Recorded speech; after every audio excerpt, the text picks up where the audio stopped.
টি-20তে পাকিস্তানের বিপক্ষে বাংলাদেশের সবশেষ জয়টা এসেছিল ৯ বছর আগে ২০১৬ সালের এশিয়া কাপে। এরপর টানা ৯ ম্যাচ জয়হীন টাইগার শিবির। এবার সেই ইতিহাস বদলের লক্ষ্য নিয়েই মাঠে নামবে টাইগাররা।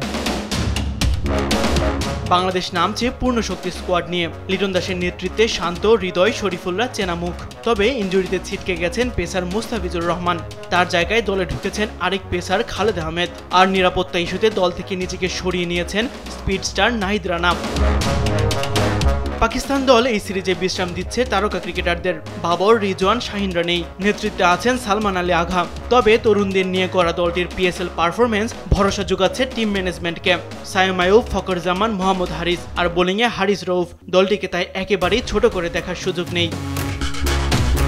ইতিহাস বলছে টি-20তে পাকিস্তান বরাবরই বাংলাদেশের বিপক্ষে আধিপত্য দেখিয়েছে। ১৯ ম্যাচে ১৬ জয় তাদের। সবশেষ সিরিজেও হোয়াইট ওয়াশ হয়েছিল টাইগাররা। এবার ঘুরে দাঁড়ানোর মিশন টাইগারদের সামনে।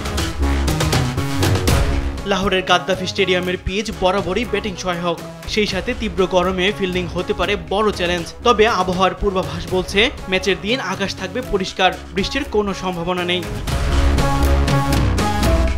তাসবিহ শরণ, স্পোর্টস ডেস্ক, দেশ টিভি।